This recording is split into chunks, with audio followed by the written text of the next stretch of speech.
want to give you a little bit of a walkthrough so you can try and decipher what the problem is asking for. If I run the executable file, in other words, this is the code that's created outside of Visual Studio. If I wanted to run this solution application, you can download that executable file. It's here within the assignments. But here's what happens when I run it. So I enter employee first name, and if I put in Indy, and then I put in, it asks me, enter employee's last name, I would put in Jones, enter employee's number, Jone 500.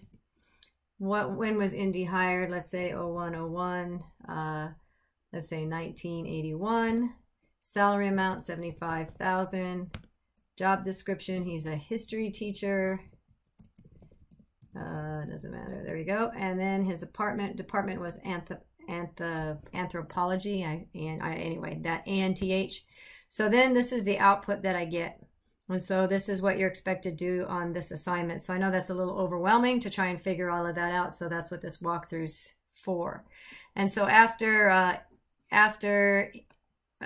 we input our information, first hard code first test, and then we have a toString method, hint, hint, that's going to print out all of these things. And then our second test is testing to make sure our constructors work. And these were hard coded in, I believe. And I'll show you an example of that. We have a third test. Again, we're just testing to make sure that all of our constructors are working properly. In other words, and I'll show you that in a minute, so we'll go from there. Okay, so this is what the output's supposed to look like. All right, so first let's start off with just creating the basic template. And in order for it to work in Hypergrade, we have to put our class file in the same file as our, what we're going to call our employee application file. And so instead of right-clicking and choosing new class, what I would do is make sure you create a class employee that's outside of our class employee app. So notice that our semicolon, or whatever these things are, curly braces are open and closed, and then we're going to create a new class employee with open and close curly braces, and then that's all inside of our employee app. So remember that when we're creating these sorts of things, that we're going to create a class of employee, and whatever we're putting our main in, we're going to call that employee app. We don't want to call this one employee because we want to create an employee class, right? So this would be where I'd start. I'd start with an employee app that has my main, and then outside of that class on the same page would be on the same CS page as this is what's happening, and that's just so that it'll work in Hypergrade. Then we have this class employee. Okay, so then next I would do, so we're looking in the employee class here. In the employee class, then I would create all of my private fields, and then the public properties that go along with those private fields. Obviously, there's quite a bit more than this, but this should get you started. So you should have quite a number of private fields, and then your public properties that are derived from those private fields. Also in your class employee, then you should start thinking about your constructors. And the idea was that you are going to make more than one constructor. We're going to do overloaded constructors. And if you remember in the sample, it kept prompting you for information. So we should have constructors that are more than one constructor, obviously.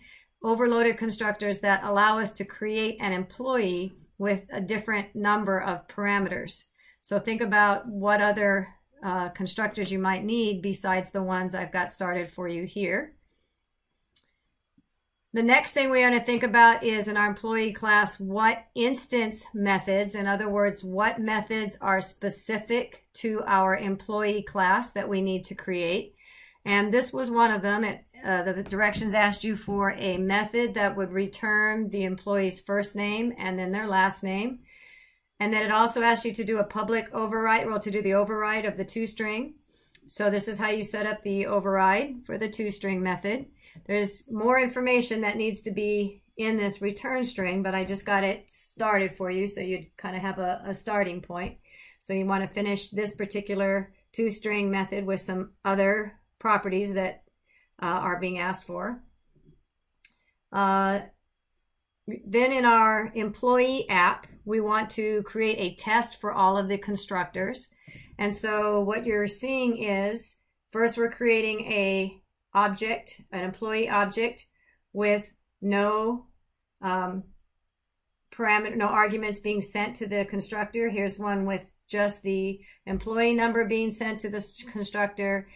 So the first prompt, the one with Indy Jones, was created with the default, no argument constructor. And then the rest of the test cases, I think there was 4 other test cases or 3 other test cases afterwards. Those are all hard-coded. But for the first employee, you're going to use static methods. This is an example to get the data. So all of those prompts that you're being asked for in the very beginning are static methods that you're creating in your main. In other words, here's an example of one of the static methods. Static method that is called ask for employee name. Now remember, this is not particular to an employee class. We need to get this information so we can assign it to our employee class. So we're getting information and then we're returning the value and putting that into our object's first name. So you're going to need to create quite a number more static methods that are part of the employee app to prompt for information that you're going to need to set as values for your employee object. So that's kind of what that looks like. Obviously, there's more that need to be included, but this is, again, I'm trying to give you some snippets to get you started on how to set up this employee app or this solution, I suppose. All right, good luck.